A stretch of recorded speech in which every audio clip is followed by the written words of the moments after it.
So better be good. We Third did, time's a charm. yeah, we did Let's Be Cops. Yes, you remember. And what was the... The first time I ever met you was the red carpet for Safety Not Guaranteed. Nice. Yeah, Okay, it was cool. cool. It was Yeah, fun. You had just finished up doing 21 Jump Street, and we were talking about channeling your high school principal. Oh, yeah, nice. Like that. Yeah, it was fun.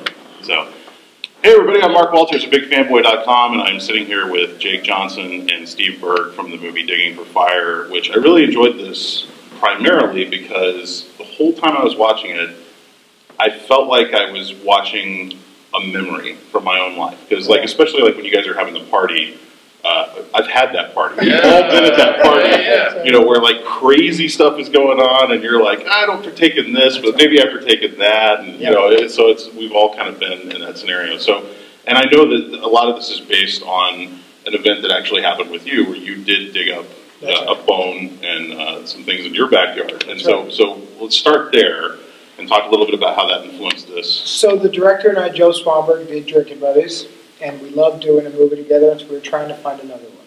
So I realized as we were looking, I go, did I ever tell you the story about when I went digging for that body about 8 years ago? And he was like, no. And the story was my wife and I had just rented a house in a place called Atwater Village, and we were putting a garden in the back, and we were digging out the soil, and I found a rusted old gun. I found a bone that was about that big. I found license plates. I found all like the remnants of like a garbage if you like emptied out your trunk. I found a plastic bag with a bone that had been cut up. And I called the LAPD, and they said what they say in the movie.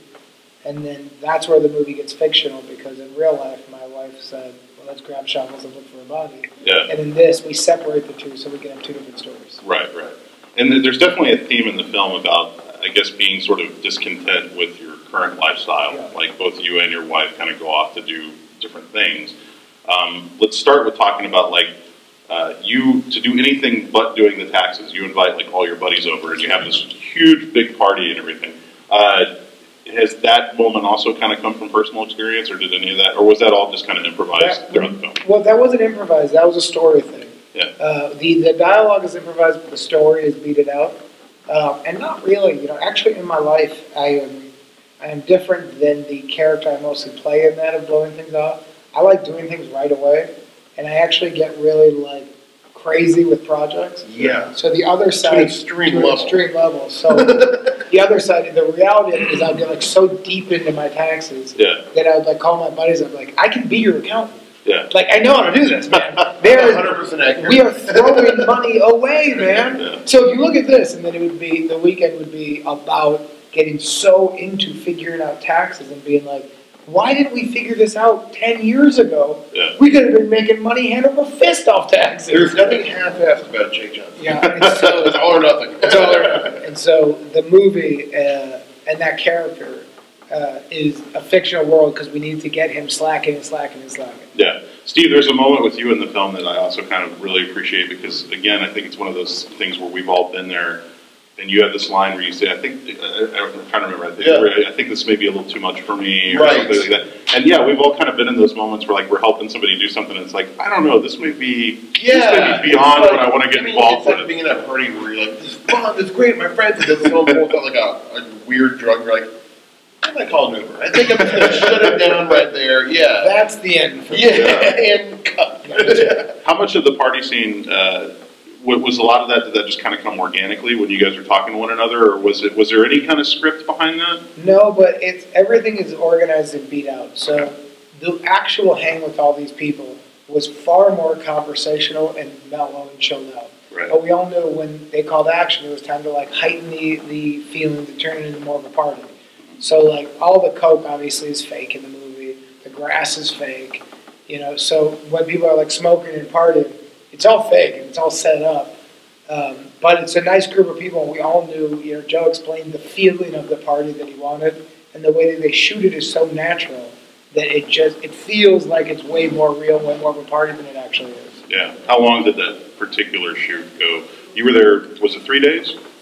4 days? No, 2.5 days. Okay. Maybe 2. I don't think I remember. Maybe 2 or 3. 3 at the most. Yeah, but Sam only worked 3 days. But Big was only 3 days. I only worked 9 days. It's such a great ensemble of just cool people. Like, I mean, you know, like you've seen every one of them in something at some point, but it was just a great, and I imagine that when you have that many cool people working together, that a lot of cool stuff comes out of it just sort of on its own. Yeah, absolutely. And part of it was, you know, selfishly for Joe and I, these were just a lot of people we really wanted to work with. Yeah. So we were shooting an LA movie, and it was like, these people are really talented. We want to learn from them and act with them and see how they fit in, because a Swanberg movie feels different than any movie I've ever done. Right. So some people just like it more than others. Yeah. So this was one where we wanted to like throw the net out really wide and like see who liked it.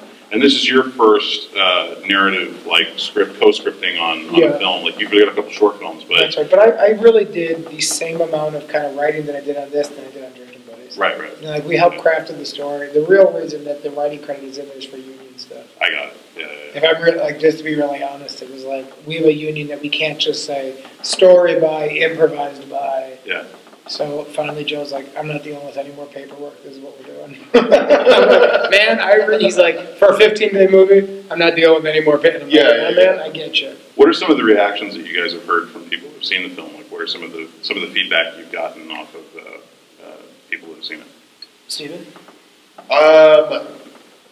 Well, you know, it just came out, so I mean, some of the feedback was really good. Yeah. My mom loved it. Yeah. Which was very exciting. It's very relatable. It is relatable, though. Yeah, you know, I'm from Omaha, Nebraska, and they did a screening there, and it was, I think, like almost totally packed, and I guess people loved it. Yeah. So it's not necessarily one of those films where I feel like, oh, it's just like a New York, LA hipster audience who will kind of get this thing.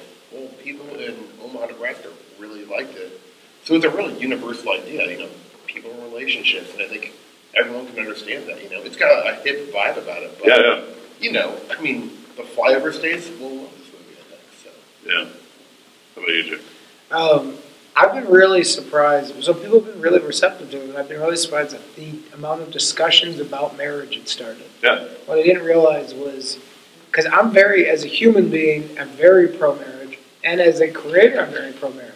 So I view this movie as very pro-marriage. Yeah. I view it as, let's be honest, life isn't some honeymoon where it's the easiest thing in the world, but these two people love each other. Yeah. And things happen, but they stick together, they find each other. So the amount of discussions from like people saying, a lot of younger people saying, my greatest fear is that, you know, the passion fades, and man, I'm afraid of that. And then older people going like, man, I get that. The amount of people who can relate with one aspect of either her or him or that love has been really interesting for me, because that's not something I thought about. My passion was deeply in this, about that dead body, the Stand By Me journey.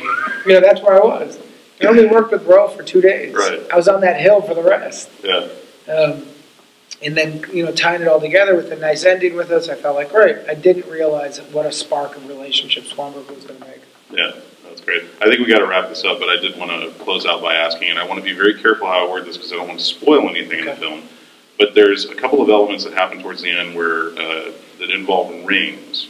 Yes. And it seems to me like that's almost a catalyst of maybe waking up these characters to realize what's most important in life. Was that intentional?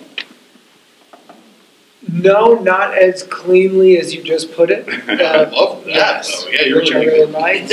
I'm digging deep, aren't I? But the movie is definitely about these events are forcing these characters to wake up and to say, let's take all these things and bring them back home. Because we have a nice thing, and let's not let it go too far until we blow this. Yeah.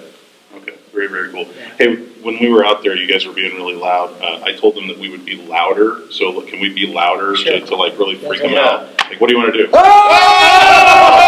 Oh my God! Yes! Oh, the pain!